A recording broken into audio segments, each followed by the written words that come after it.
partir desse momento, nós passamos a falar de um outro tópico importante nesta parte em que nós passamos a discutir a respeito dos sistemas internacionais de direitos humanos, que é a questão relativa à implementação.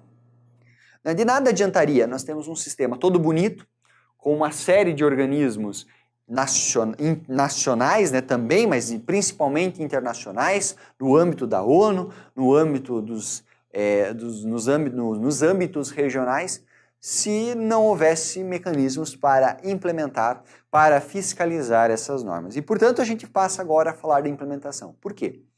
Se você olhar para o âmbito do sistema global, eu vou me ater aqui ao exemplo do âmbito do sistema global. Nós temos diversas convenções. Nós temos convenções que vão tratar a respeito da discriminação racial, que vão tratar sobre a situação dos trabalhadores migrantes que são originários de um país, mas por algum motivo estão regularmente ou irregularmente trabalhando fora. Nós temos convenções que vão tratar sobre a discriminação racial da mulher propriamente, discriminação da mulher, não a racial da mulher, mas só a da mulher, a Convenção sobre o Direito das Crianças, nós temos convenções gerais, nós temos a do UDH, nós temos um sistema bastante amplo de regras. Pois bem, não obstante esse sistema amplo de regras, nós precisamos do quê? Nós precisamos implementá-los. E é o que nós passamos a estudar aqui. Primeiramente, saiba você o seguinte, que essas normas de direitos humanos, esses sistemas, eles possuem o que se fala em natureza objetiva. O que seria essa natureza objetiva? Pensa comigo. Eles vão criar direitos. Quando o Brasil assina lá o Pacto Internacional dos Direitos Civis e Políticos, o Brasil, ele terá deveres? Claro, professor, terá uma série de deveres. Por quê? Porque ele está ali assumindo a responsabilidade de... ele está assumindo a responsabilidade de respeitar direitos que estão prescritos dentro desse documento internacional. E direitos? O Brasil é merecedor de direitos a partir dessas convenções? Não. Por isso que é tutela objetiva, por isso que é natureza objetiva. Veja só, nós temos que o Estado, ao firmar um tratado internacional, ele não assume direitos e obrigações recíprocas, mas apenas a obrigação perante a comunidade internacional e perante os indivíduos desse Estado de respeitar os direitos humanos que ali estão tutelados.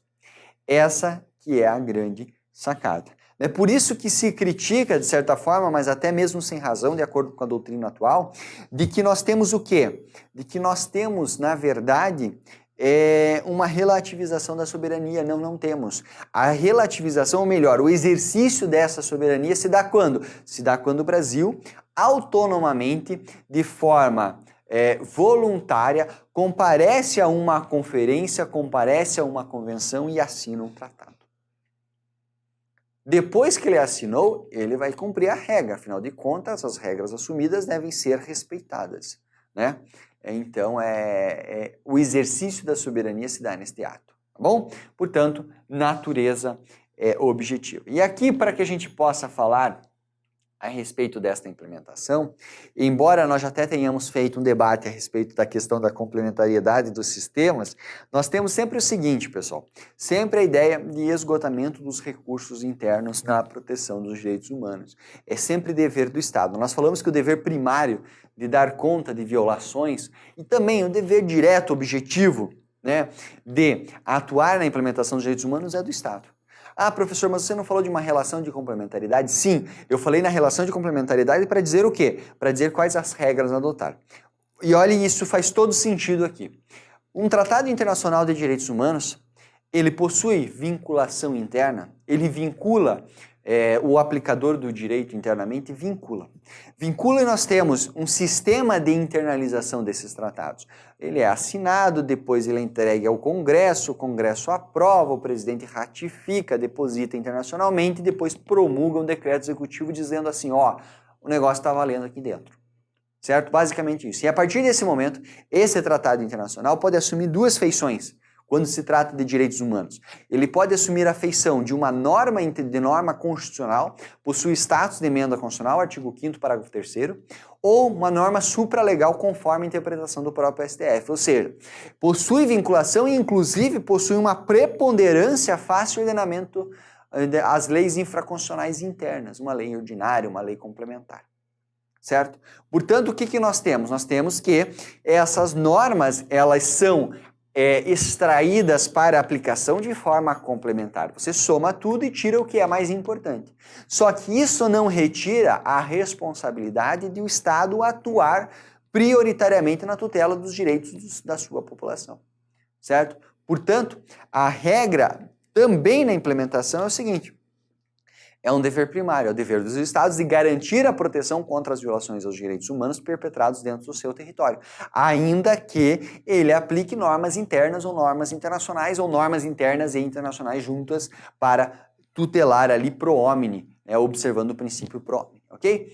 Aí nós temos o quê? Um dever secundário, ou seja, na omissão, na ineficácia, na ineficiência do responsável primário, o Estado, surge a possibilidade dos órgãos, Estados, demais Estados particulares perante organismos internacionais para a proteção contra as violações. E aqui a gente já se volta para as violações. Por quê? Porque sempre o dever de agir é de quem?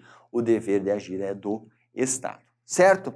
Aí é o seguinte, pessoal, tem uma questão que envolve quais seriam esses limites dos direitos humanos na órbita internacional. E aqui eu retorno àquele ponto da soberania. Embora a gente já tenha debatido antes de eu trazer a informação, lembrem, o exercício da soberania se dá quando? Nós temos uma limitação à soberania do Estado, quando o Estado ele é demandado internacionalmente? Não temos. Quando ele é obrigado ou ele recebe uma recomendação, e esse cuidado com a palavra, inclusive, é tida lá nos documentos internacionais, uma recomendação da Comissão Interamericana de Direitos Humanos para que ele tutele os direitos das mulheres, mas que ele se responsabilize efetivamente por cuidar da questão relativa à mulher e à violência contra ela dentro do território. Veja, né? É o que nós temos. Isso é uma limitação à soberania? Por um certo momento se disse que sim. Classicamente se falava, olha, os Estados estão perdendo a sua autoridade, vão entregar a força e a atuação aos organismos internacionais. Não. O Brasil, quando ele assume a responsabilidade, quando ele se vincula à ONU, quando ele se vincula à OEA, quando ele assina as convenções gerais, as convenções específicas, ele exerce um ato de soberania. Portanto, fique atento. O que nós temos? A leitura da soberania como limite de aplicação dos direitos humanos é fortemente contestada atualmente e praticamente não aceita pelos doutrinadores, que compreendem que existe um conjunto de regras mínimas protetivas que devem ser observadas independentemente das diversidades políticas, econômicas, sociais ou culturais. E aqui a gente foi além. A gente foi além por quê? Porque além deste ato de soberania de estar envolvido, de se comprometer internacionalmente, nós teríamos aqui, e aí nós entramos dentro da ideia de normas jus cogens,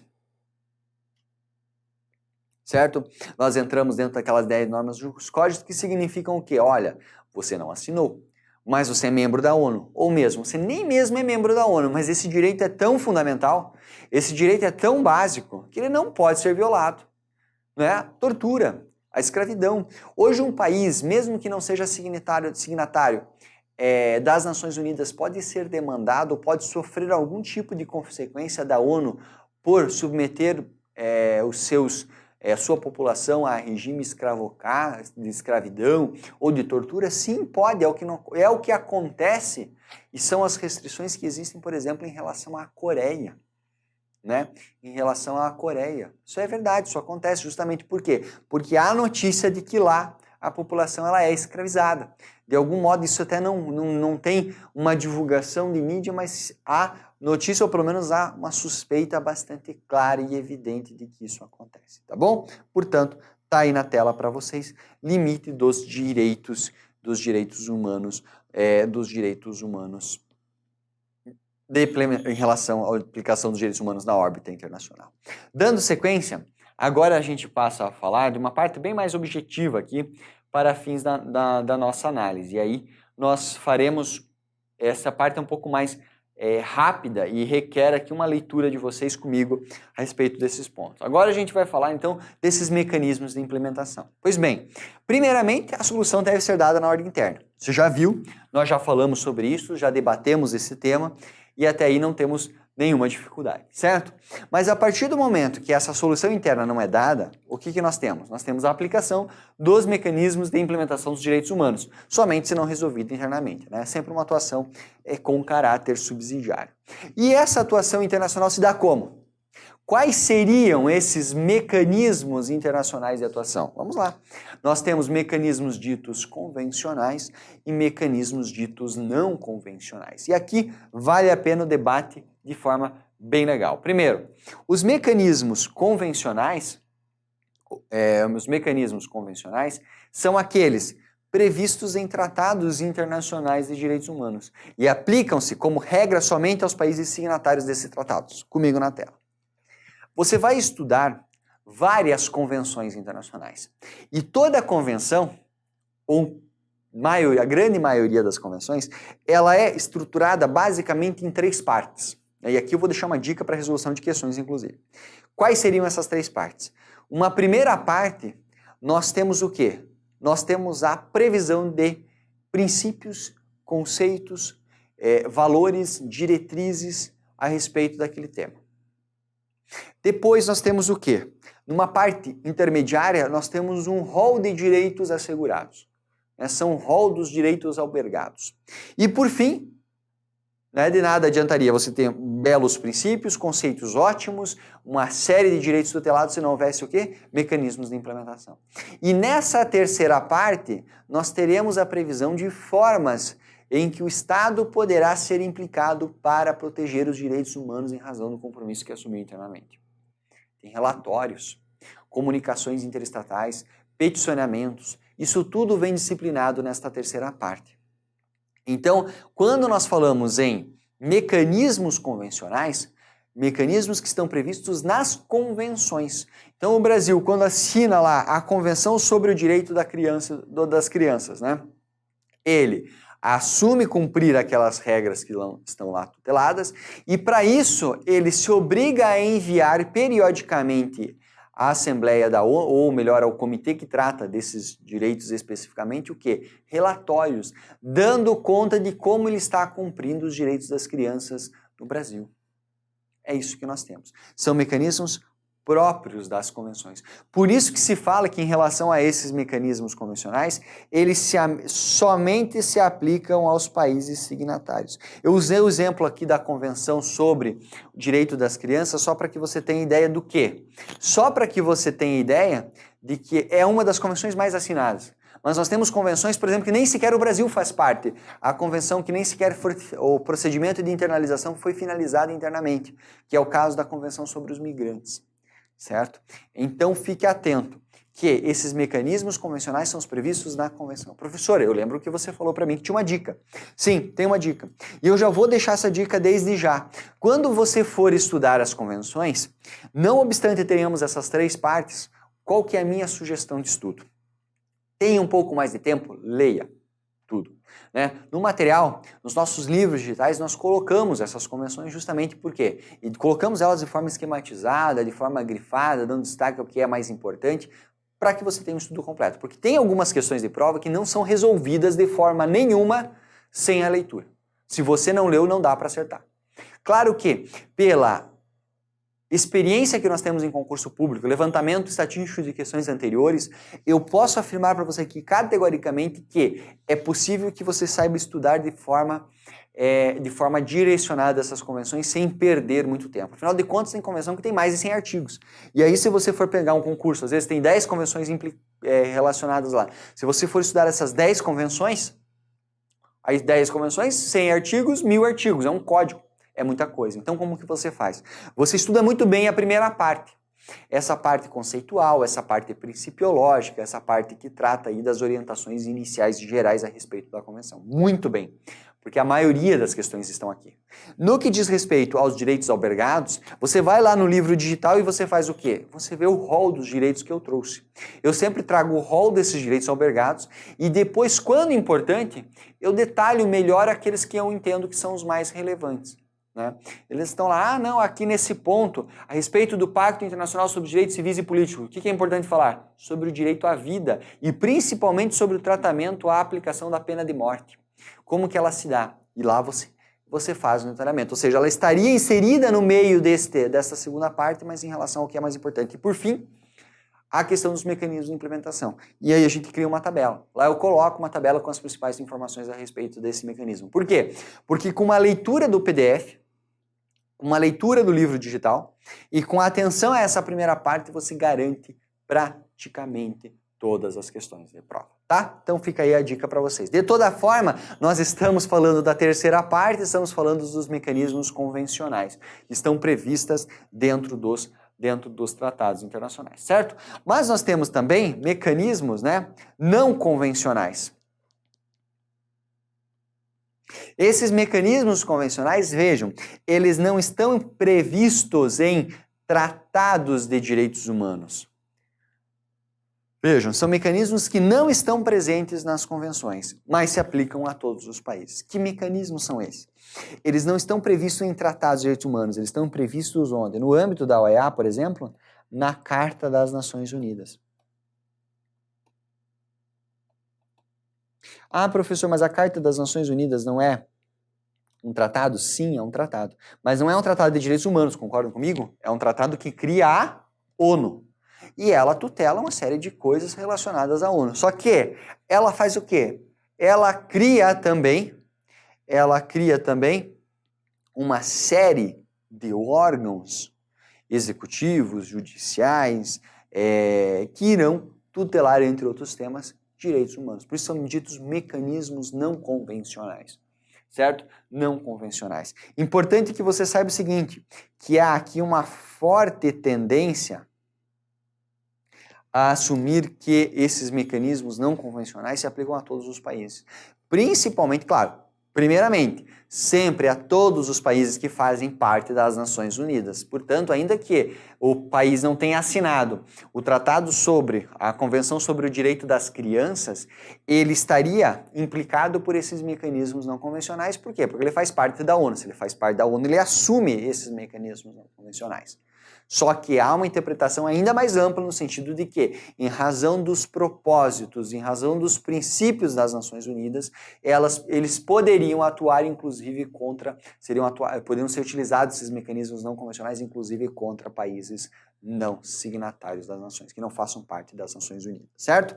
Na tela aqui, por favor, são os mecanismos não convencionais, ok? Vamos lá. Dando sequência aqui na nossa análise, agora a gente fala só uma diferenciação dentro desses mecanismos de implementação, e antes de nós entrarmos nesses mecanismos não convencionais ou da fiscalização dos tratados de forma ampla, é importante que eu faça um registro aqui para vocês, né? Veja, muito importante que você saiba diferenciar a existência de convenções gerais de convenções especiais. É tranquilo, essas convenções gerais se destinam a todos os seres humanos. Como assim, professor? Vai ter convenção que não se destina a todos? Tem, mas calma lá, antes que você tome uma conclusão precipitada, veja só o que nós precisamos saber. Destinam-se a todos os seres humanos. Que todos os seres humanos são esses? Destinam-se, né? Quais seriam esses documentos? Quais seriam essas convenções gerais? A DUDH, e aqui a DUDH eu vou pôr um pontinho de interrogação, porque é uma discussão se ela seria uma convenção ou não, mas depois você vai analisar isso mais à frente na matéria. O Pacto Internacional dos Direitos Civis e Políticos, o Pacto Internacional dos Direitos Sociais, Econômicos e Culturais, certo? Convenções gerais. Mas temos também as convenções ditas especiais, certo? Que se destinam a grupos e seres humanos marginalizados, ou seja, grupos específicos. Nós temos lá uma convenção própria para tutelar o direito das mulheres, uma convenção própria para tutelar o direito das crianças. Ah, professor, e o adolescente? Está aqui no conceito de crianças, né? Mais à frente você vai ver isso. Questão para tratar sobre a questão racial. Convenção para tratar sobre os migrantes.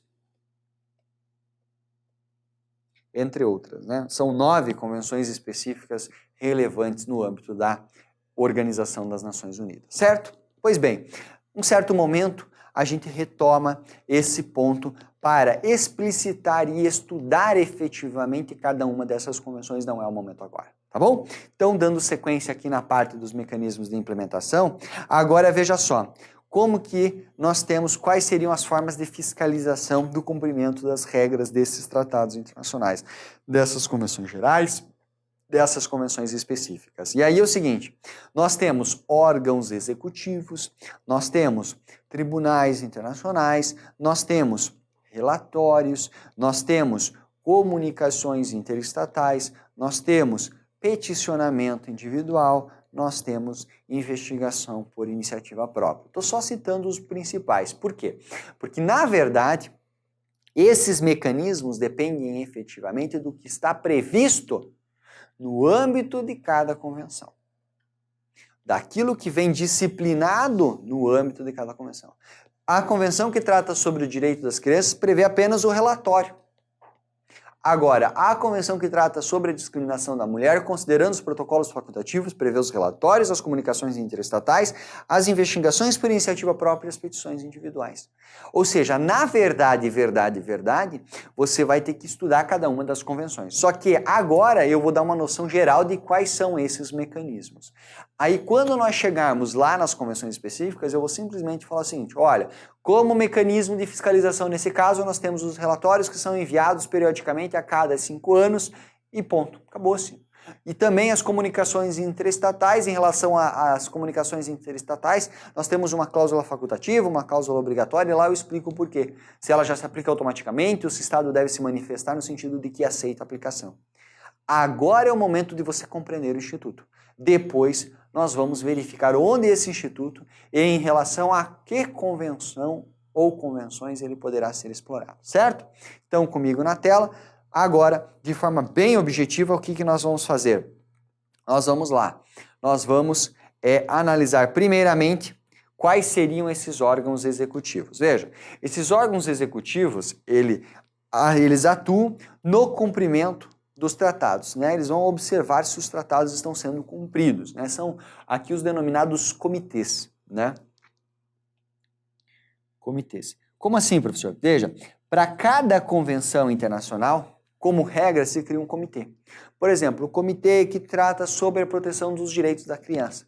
É um comitê que é criado onde? É criado por intermédio da convenção que trata sobre o direito das crianças. E é ele ali que coordena todas as atividades que dizem respeito ao cumprimento desta convenção, especificamente falando. Temos ainda, né, em razão disso, né, eles recebem reclamações, podem receber petições, podem receber comunicações interestatais, ou seja, aquelas comunicações entre estados interestatais são direcionadas ao quê? É o Brasil dedurando a Argentina por violação de direitos humanos. O Brasil dedura para quem? O Brasil dedura para o comitê. Tá? Ou para comissão em determinados casos, né? Objetivo, no primeiro momento, acordos para a solução do impasse, ou seja, a partir do momento que essas informações de violações de direitos humanos chegam a esses órgãos executivos, eles atuam no sentido do quê? De resolver amistosamente essa situação, resolver amigavelmente essa situação, certo? Vamos procurar resolver antes de você ter que eventualmente propor uma ação internacional ou uma atuação mais rigorosa das Nações Unidas por intermédio de alguma ação da Assembleia, do Conselho de Segurança, em última análise, né? É o que temos aqui. Na sequência, vamos lá. Realizam investigações. Ou seja, e aqui é interessante porque o próprio órgão executivo poderá constituir uma comissão própria, né? Os comissariados, né? E enviá-los ao país, se for o caso, e o país aceitar, e, enfim, especificamente tratando, nós precisamos verificar cada uma das convenções. Mas, se houver, esses comissariados são enviados para os países para que eles possam efetuar investigações. Ou seja, chegou a denúncia, chegou a informação, e essa informação precisa ser melhor averiguada. Uma das formas é a utilização destas investigações. Temos ainda, pessoal, os tribunais internacionais, né? Veja só, temos ainda os tribunais internacionais. Esses tribunais internacionais possuem função julgadora. Na verdade, mais explicitamente, eles têm função contenciosa e consultiva. A contenciosa é a função de julgar as ações internacionais por violação de direitos humanos, e a consultiva é a atribuição quanto à interpretação de determinado tratado internacional. Isso mesmo. Ou seja, por exemplo, seria possível o Brasil demandar perante a Corte Internacional de Justiça para saber a respeito da aplicação da convenção que trata sobre o trabalhador migrante? Poderia. Poderia falar, tem alguma dúvida aqui em relação ao âmbito de aplicação dessa convenção, ou em relação a alguma regra e tal, pode demandar com o intuito de consultar, para fim de obter um parecer. Por quê? Porque é o tribunal quem profere a interpretação uníssona, quem unifica a interpretação que se dá em relação às normas. No campo do direito isso é muito importante. Num tribunal interno nós temos o quê? O tribunal tem a função de, além de julgar os recursos, ele tem uma função importante de uniformizar a jurisprudência. O que significa isso? O juiz da primeira instância decide de uma forma, outro de outra forma, outro de outra forma. O que ele faz? Ele pega, dessas 3 formas a correta é essa. Ele escolhe uma, ele identifica uma, ele uniformiza a jurisprudência. Então, com essa mesma pretensão, nós temos a função consultiva. Embora nós não tenhamos juízes, a ideia é que os estados apliquem e interpretem para aplicar de forma uníssona aquele direito tutelado, certo? Função consultiva e também contenciosa, ok? Eles não podem ser provocados por pessoas, isso é importante, né? Eles não podem ser provocados por pessoas, principalmente quando nós estamos falando aqui de ONU ou de OEA. A ideia é muito simples. Não há possibilidade de, por exemplo, você, ainda que esteja submetido a uma situação de extrema violação aos seus direitos humanos, demandar perante a ONU, a Corte Internacional ou a Corte Interamericana. Não pode. Tá? Não pode. Você poderá demandar perante a comissão e daí a comissão expender algum tipo de ação internacional. Tanto é que, como regra, quem que pode demandar perante a Corte? Um Estado parte, um Estado parte da organização, o Brasil, por exemplo, se for parte, o Brasil é parte das duas, ou a própria comissão. Daí a comissão, sim, ela pode propor uma ação internacional. Legal? Portanto, na tela aqui, ok? Vamos em frente? Relatórios. Mecanismos de relatório é um dos mais tranquilos, pessoal. Sofre críticas, inclusive. Né? Mecanismo de relatório sofre alguma crítica, inclusive. Veja só. Primeiro, nós temos o envio periódico e quando solicitado de informações atinentes ao cumprimento do Tratado Internacional. Veja só. Lá no âmbito da Convenção sobre o Direito das Crianças, a cada 5 anos, o Brasil envia um relatório ao comitê que trata da proteção desses direitos. Esse relatório feito pelo Brasil diz o quê? Olha, nós estamos cumprindo assim e assado os direitos das crianças e dos adolescentes no Brasil. Bom, manda. Professor, mas não é um documento unilateral? Sim, essa é a grande crítica, porque na verdade o Brasil informa o que quiser. Claro que hoje, por mais que o Brasil informasse 1000 maravilhas, se não estiver 1000 maravilhas, evidentemente que pela mídia, por provocação de organizações internacionais, isso acabaria chegando a conhecimento do organismo internacional e o próprio comitê poderia pedir maiores esclarecimentos. Né? Não obstante isso. E além disso, ele há um repertório arquivado de relatórios. O Brasil envia periodicamente uma série de relatórios. E neste envio periódico, o relatório seguinte tem que dar uma situação melhor do que o relatório anterior. Então há como você aferir ali um certo progresso. Muita gente critica, doutrinadores criticam efetivamente esses relatórios, mas podemos dizer assim que ele tem sua importância e ele tem a grande facilidade da aderência. Né? Então praticamente todos aderem, ou melhor, todos aceitam o mecanismo de relatório, então não há nenhuma objeção nesse ponto. Né? Tanto é que praticamente todas as convenções ou as principais convenções possuem mecanismos de relatório, certo? Então tá aí para vocês, importante ainda que você saiba que é uma obrigação que deve constar dos tratados internacionais e como regra constam, né? Próxima, comunicação interestatal, né? Aqui eu brinquei de um país dedurando o outro. A grosso modo é isso mesmo. O que nós temos? Nós temos uma comunicação feita por um Estado a outro Estado quanto ao descumprimento de direitos humanos. Claro, não é o Brasil comunicando diretamente à Argentina, por exemplo. Não, nós temos lá o Brasil comunica a comissão, vamos pensar assim, a Comissão Interamericana, para que essa Comissão Interamericana peça esclarecimentos à Argentina, por exemplo. Basicamente esse é o movimento. Então, ela é intermediada aqui por um organismo internacional. né? Veja, o Estado emissor do comunitário, o Estado comunicado, no caso ali no nosso exemplo Argentina, tem o dever de informar o Estado emissor, informar ao Brasil o que houve. Por quê? Porque, na verdade, quem editou a convenção, participou da pactuação daquele documento, é o Brasil e a Argentina. Eles se responsabilizaram mutuamente, mas criaram um organismo. Então, quem presta contas a quem é o Brasil, a Argentina é o Brasil, para dar o exemplo que nós estamos tratando, ou seja, são os países signatários uns em relação aos outros, certo? Por isso que o Estado comunicado tem este dever aqui na tela de informar o Estado emissor, ok? Na sequência, veja só, nós temos o seguinte, que é possível a atuação de órgãos executivos, né? Desde que haja esgotamento de vias internas e não exista procedimento pendente relativo ao mesmo assunto. Ou seja, a partir dessa comunicação, nós temos a possibilidade de o órgão executivo, que nós vimos há pouco, ele expender uma série de atuações, recomendações, inclusive de responsabilização do Estado comunicado pela violação que se ficar demonstrada. Só que, de toda forma, essa atuação sempre pressupõe o esgotamento das vias internas, certo? Ou seja, realmente o Brasil não está a fim de dar conta do recado, ou a Argentina, no caso, não estaria a fim de dar conta do recado no nosso exemplo, e além disso já não existe algum procedimento pendente. Ah não, já tem uma ação internacional tramitando, então beleza, então deixa aquela ação. Seria aqui uma espécie de litispendência internacional, né? É basicamente isso, né? Embora não seja um litígio, não vou nem colocar esse termo para não gerar confusão depois lá na parte de litispendência internacional. Mas enfim, é como se fosse já houvesse já há um procedimento, então por existir esse procedimento não haveria sentido para que fosse evidentemente expendida uma outra ação aqui por parte do órgão executivo. Temos ainda o peticionamento individual. Lembra que esse peticionamento individual ele envolve o quê? A possibilidade de a vítima denunciar violações, só que muito cuidado. Esse peticionamento individual, ele é a comissão, né?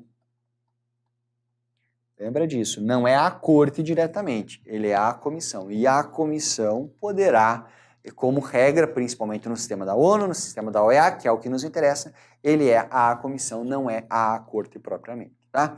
Além disso, mesmo assim, depende de previsão, evidentemente, no Tratado Internacional deste mecanismo, e aqui é o seguinte, existem requisitos específicos em cada tratado, porém 3 requisitos gerais podem ser mencionados aqui por nós. Primeiro, a identificação e assinatura, ou seja, não existe possibilidade de denunciação apócrifa, certo?